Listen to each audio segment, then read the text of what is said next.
Fala turma, bom, estamos aqui hoje com mais um episódio do nosso NBS Readers e hoje com um episódio que estava todo mundo já muito ansioso para fazê-lo, porque a gente vai falar de um livro que é o segundo livro mais influente dos Estados Unidos, perdendo apenas para a Bíblia. Então, olha a relevância do que a gente vai falar aqui hoje. Eu confesso que pessoalmente é um livro que depois que eu li mudou muita coisa na minha forma de pensar de mundo, vida e negócios. Então aqui para falar com a gente trouxe nosso convidado, o André Paris, que ele é mestre doutorando também, especialista, além de ter escrito um artigo falando sobre o livro, né? André está aqui. Temos aqui também a Stephanie Gilberti, que além de tudo que ela faz, ela também é uma das sócias mentoras da NBS, especialista em cultura, pessoas. A Juliana também Velo, mais uma vez com a gente, também especialista em planejamento estratégico, e todo mundo estava aqui muito ansioso por esse momento para falar do Revolta de Atlas. Então, seja bem-vindo, André. Esse livro é tranquilo, né? Que a gente solta a primeira pergunta e pronto, já acabou o podcast, né? É pequenininho o livro, só 1.500 páginas. Exato. Mas vou começar então levantando a bola e a gente vai.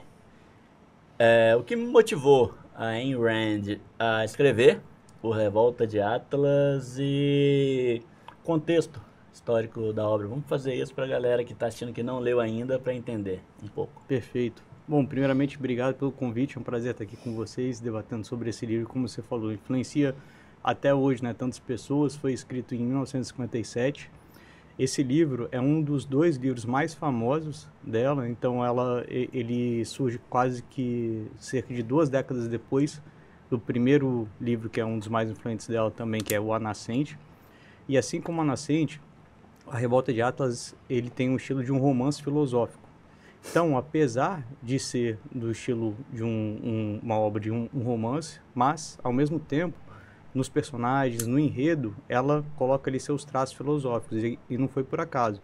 Ela fez isso porque ela acreditava que, a partir desse estilo de escrita, ao contrário de, por exemplo, se ela elaborasse um artigo científico, né, ou uma obra mais acadêmica sobre o tema, ela seria capaz de atingir e influenciar mais pessoas escrevendo dessa forma. E como você mesmo falou no início do podcast, a gente tem o resultado disso. É o segundo livro mais influente nos Estados Unidos. Então, a gente pode dizer que ela obteve sucesso na estratégia que ela traçou.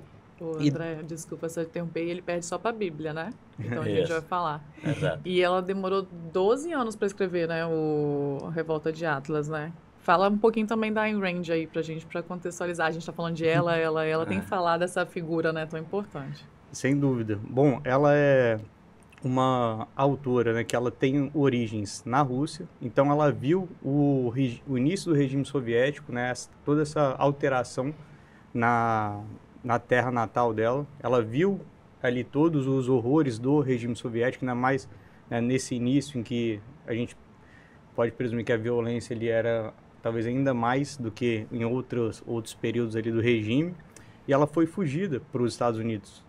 Então, ela viu na prática o que acontecia quando diversas ideias, que quando nós chegamos nos Estados Unidos, estavam sendo veiculadas também, muitas vezes pela parte mais acadêmica também, né, dos norte-americanos.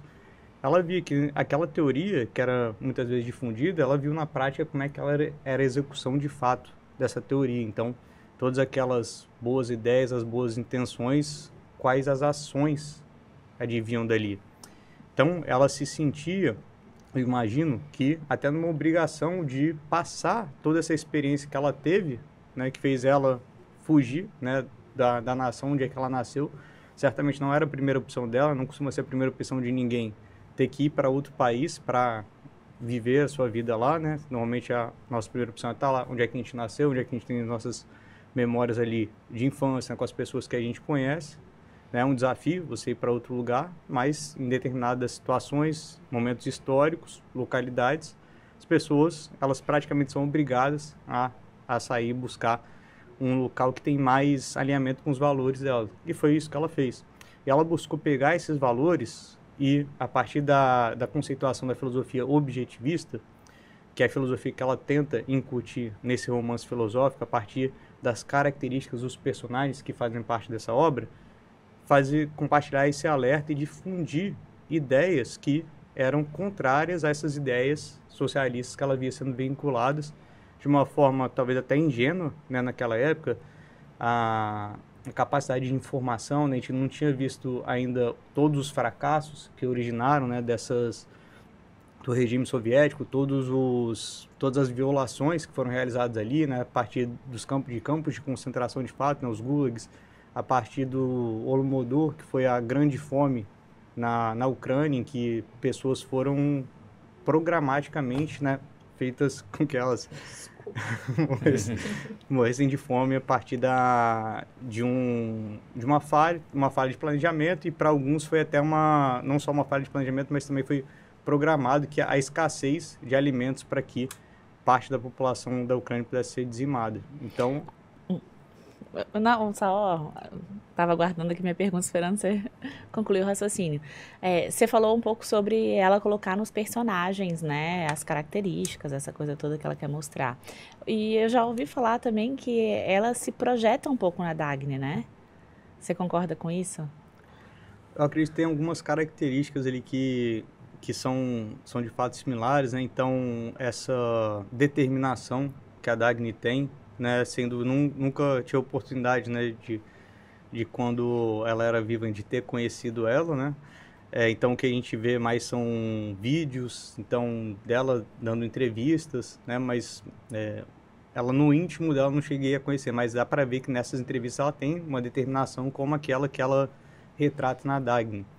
Tem uma retidão moral, que é algo que está muito presente na Dagny também, né, de não negociar valores, né, então, ao menos em todos os escritos dela, ela compartilha dessa retidão moral também. Então, algumas características ali a gente consegue identificar, sim. Tá, mas conta pra gente, pra quem está assistindo e não leu, contextualiza um pouco da história, do que é esse romance. Perfeito. É um cenário distópico da América do Norte, especificamente dos Estados Unidos. Não é um cenário no futuro, seria um cenário distópico contemporâneo na época que ela escreveu. Então, o enredo gira em torno, né, ou se inicia a partir de divergências na forma de gerir a empresa familiar, né, entre a Dagny e o irmão dela, o James, a Target Transcontinental, que era o nome da empresa fictícia, que realizava o transporte de passageiros, transporte de cargas a partir de rodovias. E aí o irmão dela quer muito receber benefícios, né, em detrimento de seus concorrentes, a partir de conexões que ele tem com os funcionários do governo norte-americano nessa distopia contemporânea à época que ela imaginou, e ela já tem uma ideia totalmente diferente. Ela diz, olha, se alguém está executando melhor que a gente, ele tem todo o direito de receber mais acesso às rodovias, de ter mais passageiros, de ter mais gente querendo transportar carros com eles. E o que a gente tem que fazer é melhorar aqui nossas operações, ser mais eficiente, ao invés de tentar, a partir de instrumentos legais, reduzir a concorrência. Então, e aí, dentro desse cenário que se inicia assim, o que vai acontecendo é uma contínua redução da liberdade econômica a partir de contínuas interferências por parte do governo. Primeiro, reduzindo a competitividade e benefício de determinadas empresas. Depois, ele vai reduzindo a própria liberdade das empresas de produzir, de comprar os produtos, né? Então, um dos grandes personagens da obra também é o Harding, que cria o metal Harding. E é uma liga metálica, que é uma liga muito mais eficiente do que todas aquelas que já existiam no momento. Então, seriam muito melhor para a construção das rodovias. Só que como ele não está ali, ele não cede, né, às pressões de grupo de interesse, ele não está envolvido na turminha do James Taggart, ele acaba gerando uma proibição para que a liga metálica dele seja utilizada.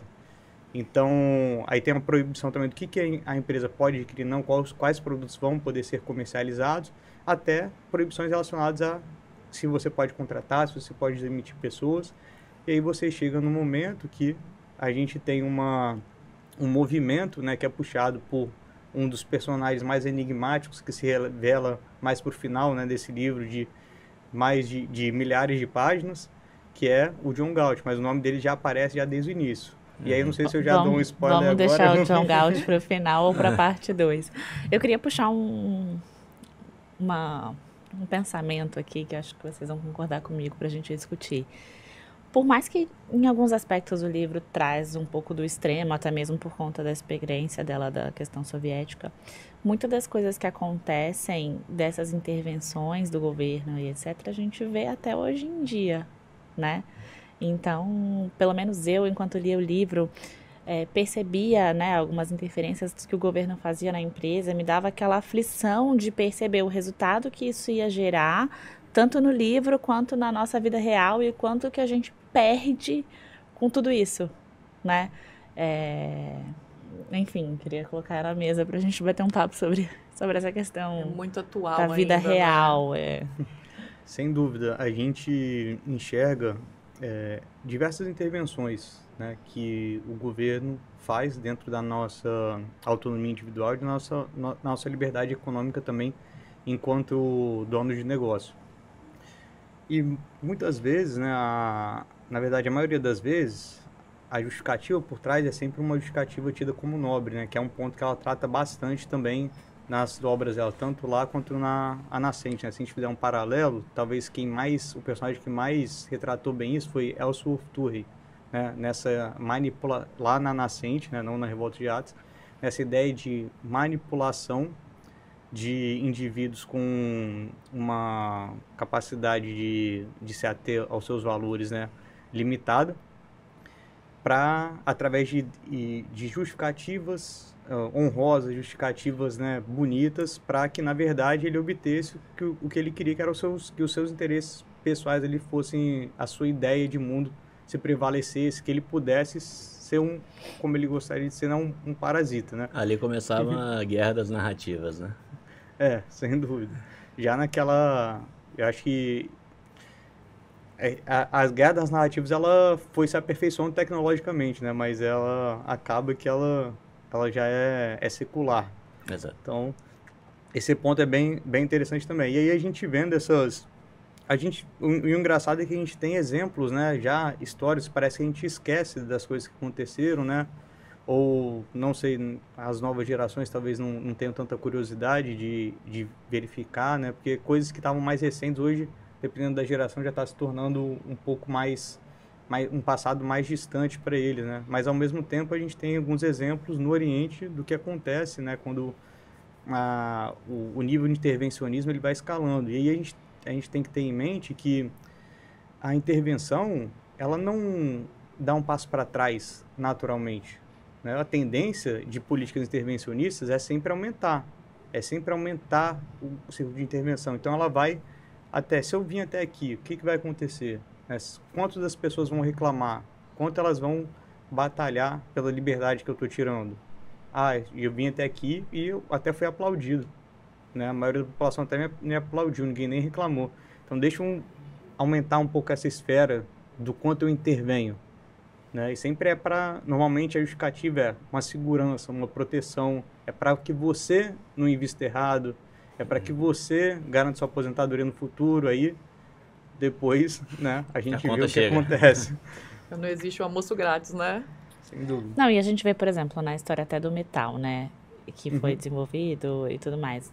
Era nítido que tecnologicamente o metal era superior a tudo que tinha no mercado na época do enredo do livro, e mesmo assim ele não conseguia porque ele não cedia, comercializar. Né? A Ayn Rand fala muito disso, né? Da gente não ceder mesmo, né? Quais são os seus valores, eu vou abraçar isso aí, né? Você tem que agir, né? Não é só falar, você tem que realmente agir nisso, né? Não ceder, não deixar por isso. Então, tipo, porque ele não cedia, não tinha no que a gente ia vê ser melhor para hoje, todo né? mundo, mas enfim, não para quem estava lá no comando. E essa ideia, né, a gente tá falando aí da Ayn Rand do objetivismo mesmo, e o mundo estava todo, né, eu acho que os Estados Unidos foi o último a ceder, né, do coletivismo, né.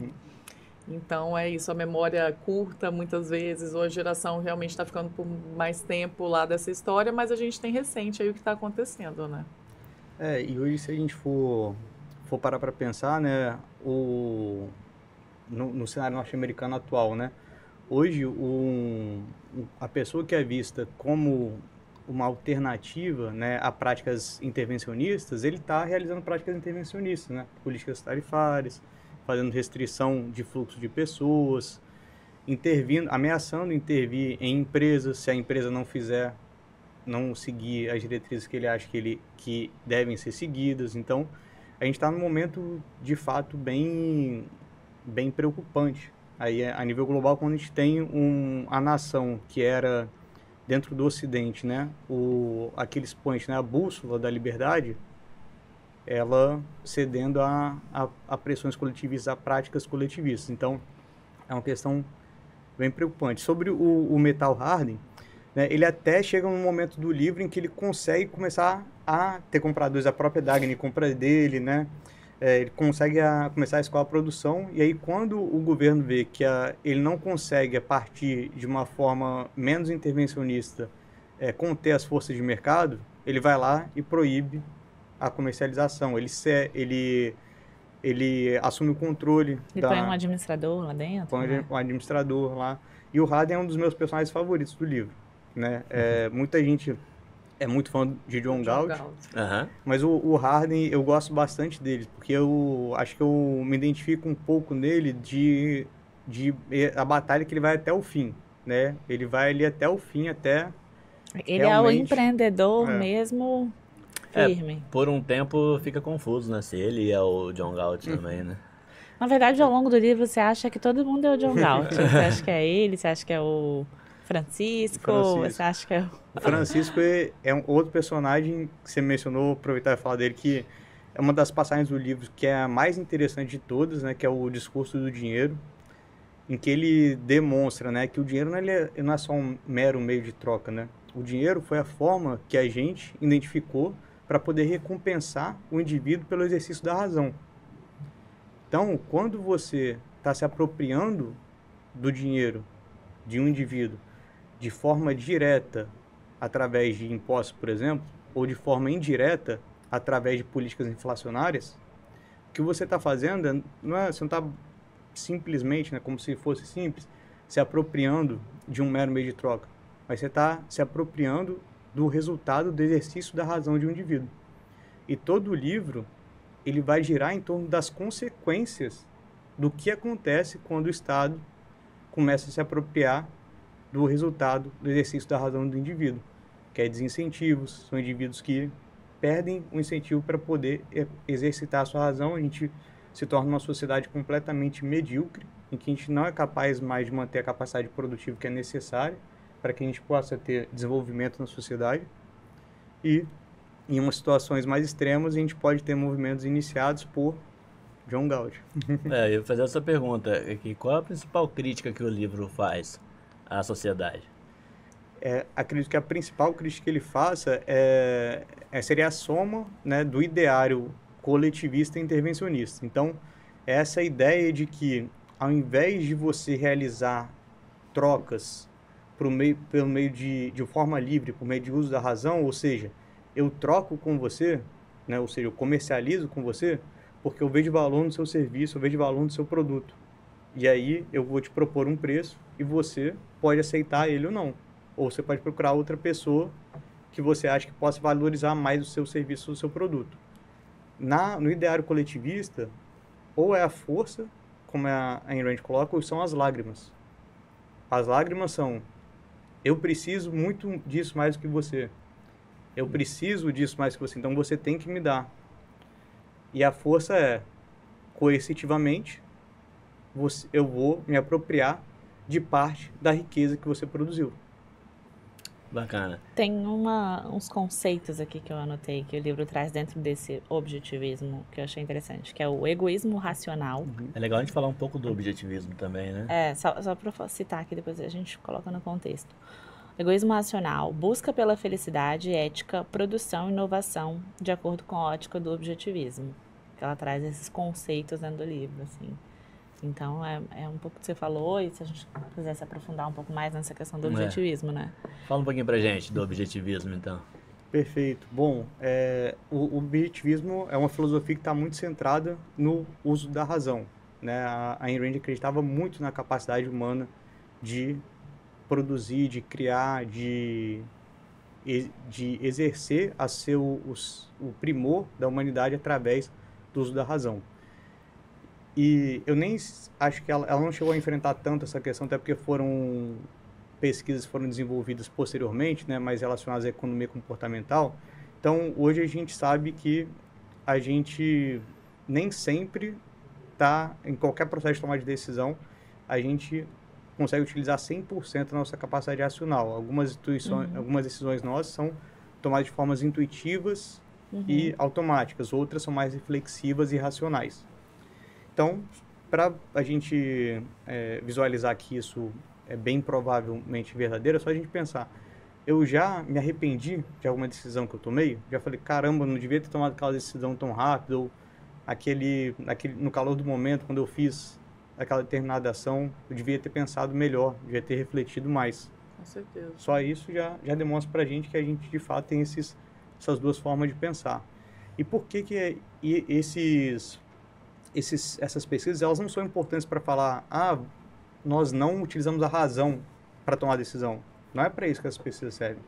Elas servem para alertar a gente que a gente precisa se policiar sempre que a gente está num processo de tomada de decisão, de saber que existem fatores externos que vão afetar o nosso processo de tomada de decisão, para que a gente possa identificá-los e, a partir da supressão ou da prevenção contra esses viéses cognitivos, a gente tome a decisão mais racional possível.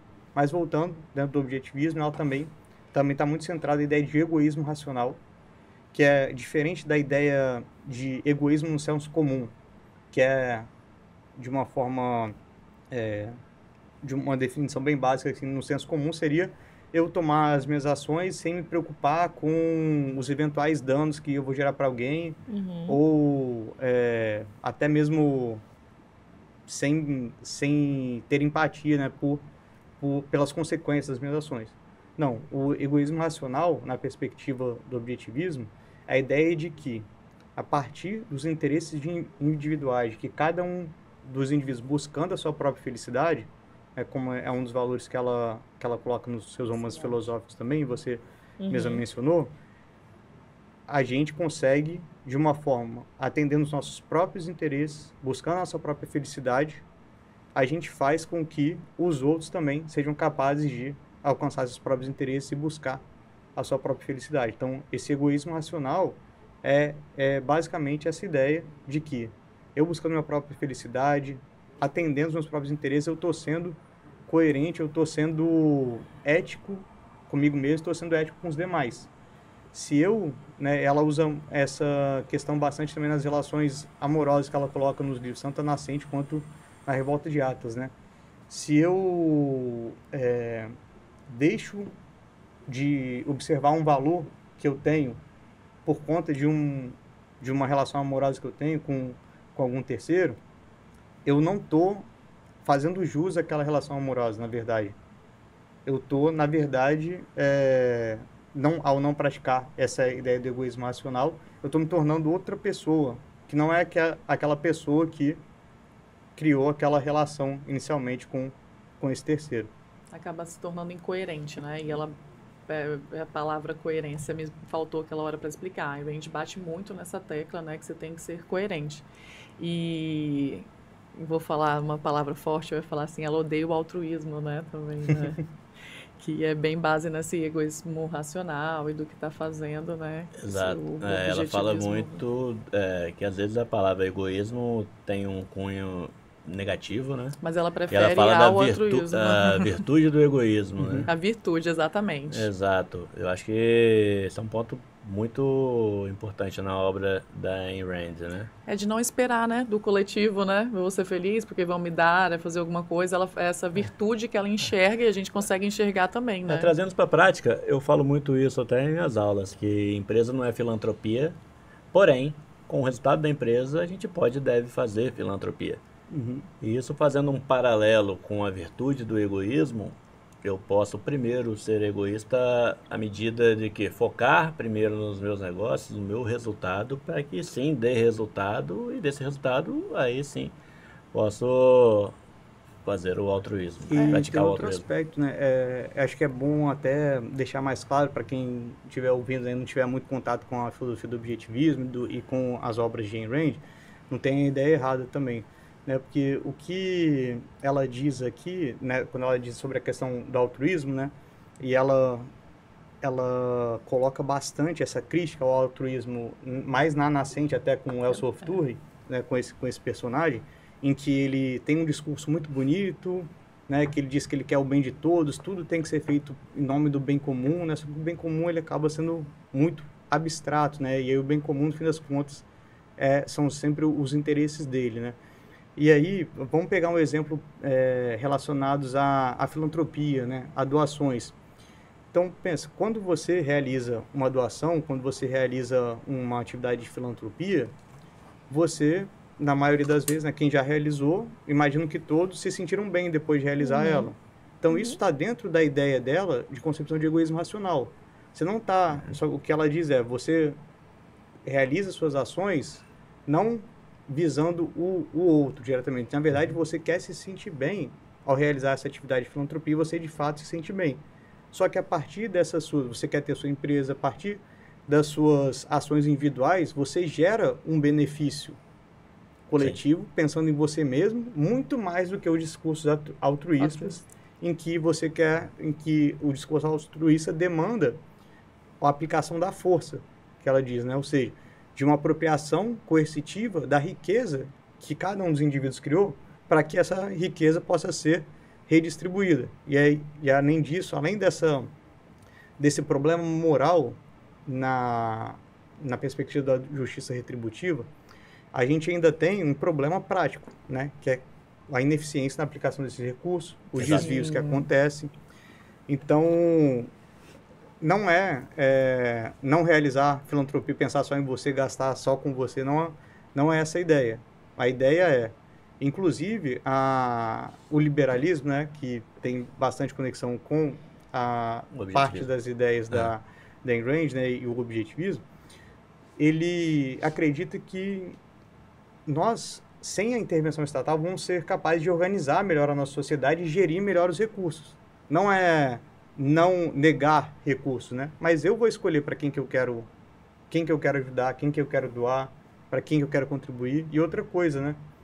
Se a partir de práticas intervencionistas, né, a apropriação coercitiva da riqueza do indivíduo, eu posso estar tirando, às vezes, de um pai de família ali, que está na classe média ou da classe média para baixa, para poder realizar determinada atividade que eu estou considerando uma restributiva, mas que hoje a gente é utilizado até para fins, né, de financiamento de cultura. E se a gente pensar em diversos outros problemas mais urgentes que a gente tem, né, primeiro que eu posso querer, olha, não quero doar para esse projeto cultural, mas eu não tenho, porque o que foi apropriado de mim já foi para o bolo e já está ali envolvido, né, está dividido no orçamento. Não tem mais poder sobre isso. Da administração.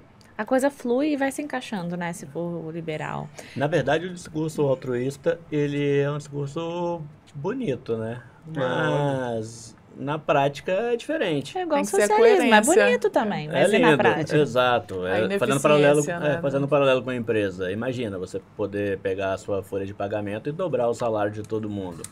Não é? Vai ter um eco muito maior do que você falar, não, vamos cortar custo aqui, enxugar.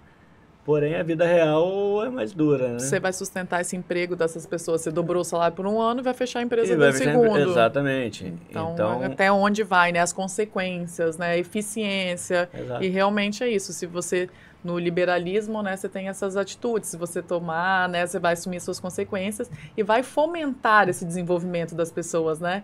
Então, voltando ali um pouquinho e buscando em pessoas, né? Quando eu li o livro também. Então, é isso, assim, daquela ideia central do livro, essa toda que você falou. E o que é? O mundo está em colapso. Uhum. Os indivíduos mais brilhantes, eles estavam sumindo. Por quê? Porque era a intervenção, era tudo isso. Então, o que eu fazia? Eu me anulava, né? Não estava aparecendo e era isso que estava acontecendo. E a gente vê bastante nisso, né? Hoje em dia tem muito se falado de geração Z, como é que está sendo desafiador as pessoas entrarem, os mais brilhantes estão sumindo, está sendo difícil contratar, reter talento, como vai ser? Você consegue fazer um paralelo aí entre mundo atual e essa... Eu ia puxar também uma dessa para a gente poder encerrar essa primeira parte. Justamente isso, vocês acham que o mundo hoje está pendendo mais para o objetivismo, liberalismo, ou para o lado do coletivismo, socialismo? A gente tem exemplo, se a gente olhar os políticos nos países, a gente tem os exemplos de todo lado. Se a gente olhar a geração Z, mas aí tem as millennials, tá meio dividido na minha cabeça, assim, né? É um pouco difícil fazer essa análise, mas eu acredito que se a gente olhar para 20 anos atrás, pelo menos aqui no cenário nacional, a gente via muita gente falando, pouca gente, muitíssimas poucas pessoas falando sobre liberalismo. E de 20 anos para cá, né, isso tem mudado. Mas, ao mesmo tempo, a gente tem hoje, como governante, né, um governante que ele tem políticas abertamente coletivistas, é essa linha de governo que ele e o partido acreditam. Então, a gente tem esse cenário que é um pouco contraditório, né? Quem está nos governando aqui no cenário nacional tem uma perspectiva mais coletivista, mas, ao mesmo tempo, as ideias liberais que eram muito pouco faladas ou até mesmo ridicularizadas em um intervalo de algumas décadas, poucas décadas aí, tem ganhado cada vez mais força e mais penetração. Tem o exemplo da Argentina também. Temos o exemplo da Argentina, quem diria, né? Isso vem de encontro, na verdade, com a desburocratização também do acesso ao conhecimento. O internet ajudou muito nisso, né? Eu lembro, já passei da geração dizer um pouquinho, né? Você era da época da Barça, né? As informações diferentes. Exato, informava com Barça. Mas eu lembro que a nossa fonte de informação era única, né? Então Sim. a gente não conseguia ouvir o contraditório. E hoje, por mais que o Estado tente controlar os canais oficiais de comunicação, a gente tem opção de buscar a informação de qualidade, né? É uma pena que ainda tem muita gente que não foi privado de desenvolver a capacidade cognitiva e intelectual para entender e interpretar da forma de todos os ângulos essa informação, né? Que é o que a gente falou desde o começo. Então, é uma forma de conduzir para cegar as pessoas, dizendo que o objetivo é nobre, etc. E aí foi se construindo essa sociedade que vai demorar um tempo aí para a gente voltar a ter mais cabeças críticas. A questão é mais ampla, né? Que a gente começa a falar de democracia, porém com uma força de Estado que consegue limitar o cognitivo das pessoas para que essa nobreza se beneficie à custa de cada vez mais miséria intelectual, da alienação mental, né? Eu tenho uma visão que tende a ser sempre mais otimista, né? Com tecnologia, com tudo, né? Obviamente, com a IA a gente pode chegar num futuro distópico, né? Uma Skynet, o Exterminador do Futuro, ou a gente pode ter, de fato, uma utopia ali em que a gente, daqui a algumas décadas ou alguns 1 ou 2 séculos, a gente não precise mais, de fato, exercer nenhuma atividade, a gente vai ter uma abundância de recursos que hoje não existe. E no âmbito da cognição, e aí dentro dessa perspectiva otimista da tecnologia, a gente tem, e você mesmo comentou, né? Eu peguei quando eu era mais novo, eu peguei o início dessa transição do acesso à informação. Desde a internet de escada e tal. Uhum. E aí, o que tinha de informação para acessar e o que tem hoje, então a gente tem a informação, seja para determinada construção político-filosófica, seja para outra, seja para determinada linha religiosa ou outra, a gente tem essa informação. Então, depende da gente agora. Então, depende do indivíduo. Se a gente ficar esperando, o governo X, o governo Y, o governo Z, que vai fazer isso, né? Mesmo lá na Argentina, a gente tem um Milei que se diz libertário, né? No discurso dele é sempre voltado para essas políticas. Mas eu não espero que o Milei é o grupo dele que vai resolver os nossos problemas. Não. São os indivíduos, cada um dos indivíduos, buscando informação, buscando ter a sua própria, tido sua própria responsabilidade individual, né, ao invés de doses de dopamina, né? Autorresponsabilidade. Autorresponsabilidade.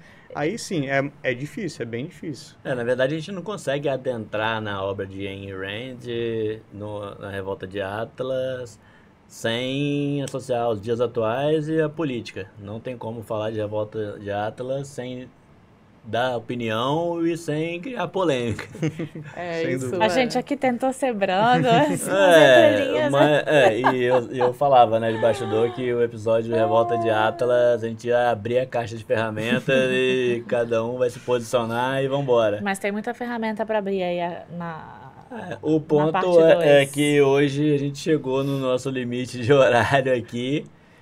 E Vamos vai ter que ter a parte 2, né? E tem 1.000 e tantas páginas, né, gente? Então vai ter que ter parte Nem 2, começamos né? a falar do Vale de Gal. O livro é dividido em 3 partes, né? O podcast, pelo menos em 2, ele tem que ser dividido também. Justo. Perfeito, André, perfeito. É isso. Bom, então, galera de casa aí, promessa é dívida. A gente vai fazer pelo menos a segunda parte do Revolta de Atlas. Vamos abrir a caixa de ferramenta aqui. O André vai ter que dar a opinião dele. Não dá pra ficar em cima do muro aqui, não. Beleza? Então, já a gente vai soltar a data também para a segunda parte do Revolta de Atlas. Veremos quem foi, quem é John Galt. Exato, a gente E tem que fica saber no quem ar. é John Galt. Quem é? Show de bola? Show de bola. Valeu, gente. Valeu, Obrigada, obrigada, André. André. Valeu, até a agradeço. próxima.